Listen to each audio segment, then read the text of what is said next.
Olá! Hoje vamos falar sobre um dos instrumentos mais polêmicos do mundo das obrigações, as obrigações subordinadas. O que está por trás deste nome complicado? E por que é que até os investidores mais experientes olham para elas com cautela? Por que é que os bancos emitem este tipo de título e como é possível ganhar dinheiro com eles, ou perder tudo? Hoje vamos falar sobre um dos instrumentos mais polêmicos do mundo das obrigações, as obrigações subordinadas. O que está por trás deste nome complicado? E por que é que até os investidores mais experientes olham para elas com cautela? Por que é que os bancos emitem este tipo de título e como é possível ganhar dinheiro com eles, ou perder tudo? Fica até ao fim para descobrires como evitar a armadilha dos rendimentos elevados e proteger o teu dinheiro ao investir em obrigações subordinadas. Apoia o canal com um gosto e uma subscrição. As obrigações subordinadas são como uma roleta no cassino das obrigações. A aposta é alta, o prêmio parece tentador, mas a perda pode ser total. Em linguagem financeira, subordinada significa que tem uma prioridade mais baixa, e isto não é apenas uma metáfora bonita. Estamos a falar da ordem real de pagamentos. Se o emitente for à falência, os detentores destas obrigações ficam no fim da fila para receber o seu dinheiro. Depois deles, só vêm os acionistas.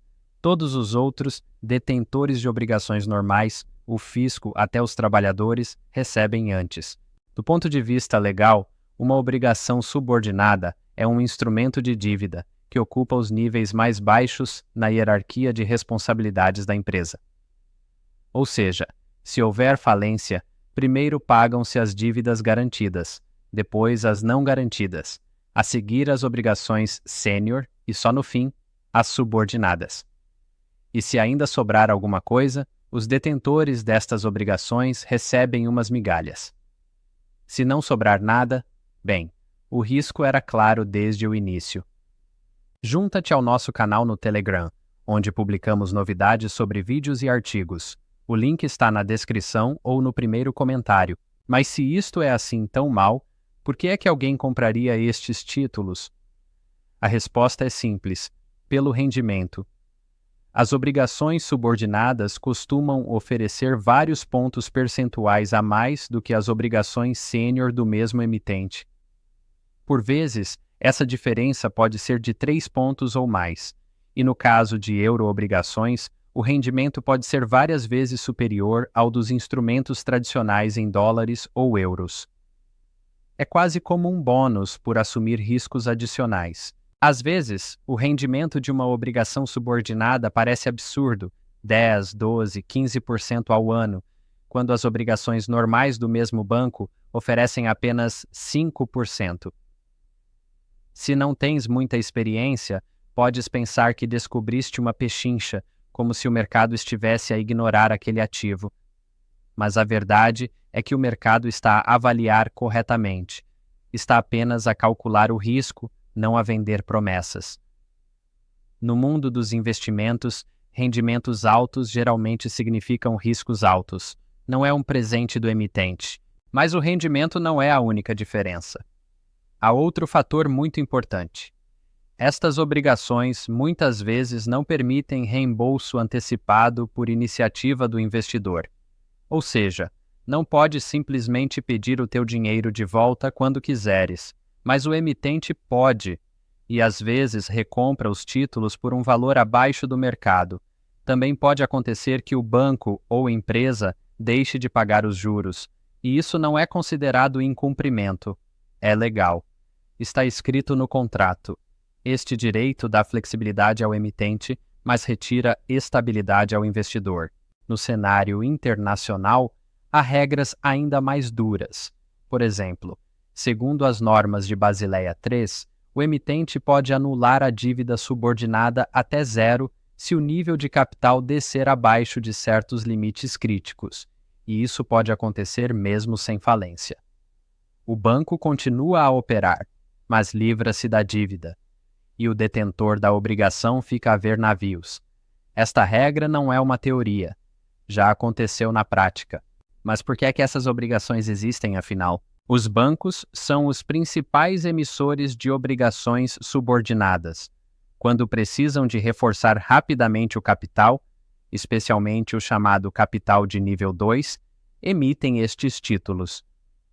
De acordo com normas internacionais, como as de Basileia III, este tipo de obrigações pode ser contabilizado como capital.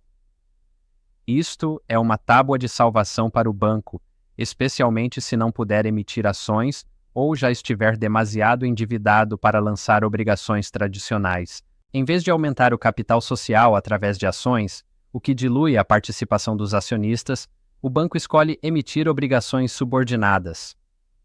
É mais rápido, mais simples, com menos exigências de controlo, e se correr bem, o banco não tem de partilhar lucros com novos acionistas. Para o regulador, estes títulos aumentam a estabilidade da instituição. Para o investidor, são ativos de alto rendimento e alto risco. Acabamos de publicar um novo artigo no nosso site. Lá encontras conteúdos gratuitos sobre ações, obrigações e ETFs, para iniciantes e investidores experientes. Visita e guarda nos favoritos. As obrigações subordinadas costumam ter prazos de vencimento muito longos, e isso não é por acaso. Normalmente o prazo mínimo é de 5 anos, mas muitos destes títulos duram 10, 20 anos, ou até são perpétuos. Isso significa que o montante principal pode nunca ser devolvido. Os juros, sim, são pagos, mas o reembolso do capital só acontece se o emitente quiser. Por isso, às vezes são comparadas a ações preferenciais com rendimento fixo. Não dão direito a voto, mas garantem um pagamento regular, desde que o emitente tenha condições para o fazer. Para o emitente, é ouro sobre azul, dinheiro a longo prazo ou até eterno, sem obrigações rígidas e com a possibilidade de anular a dívida se as coisas correrem mal. Para o investidor, é um estresse constante. Não basta seguir o rating, é preciso monitorizar rácios de capital, o humor dos reguladores e até notícias internas da empresa, e tudo isso por alguns pontos percentuais a mais. Podia parecer que só apostadores se atrevem com estes títulos, mas não. Os maiores fundos de investimento compram com gosto emissões subordinadas de bancos de topo. Por quê? Porque oferecem um rendimento elevado e os emitentes parecem sólidos. Se falamos de grandes bancos sistêmicos, o risco de falência parece remoto, e uma diferença de 1 ou 2 pontos de rendimento num fundo de 1.000 milhões de euros traduz-se em milhões de lucro extra. Deixa um gosto e subscreve o canal. Podes também apoiar o nosso conteúdo na plataforma de membros. O link está na descrição ou no comentário fixado.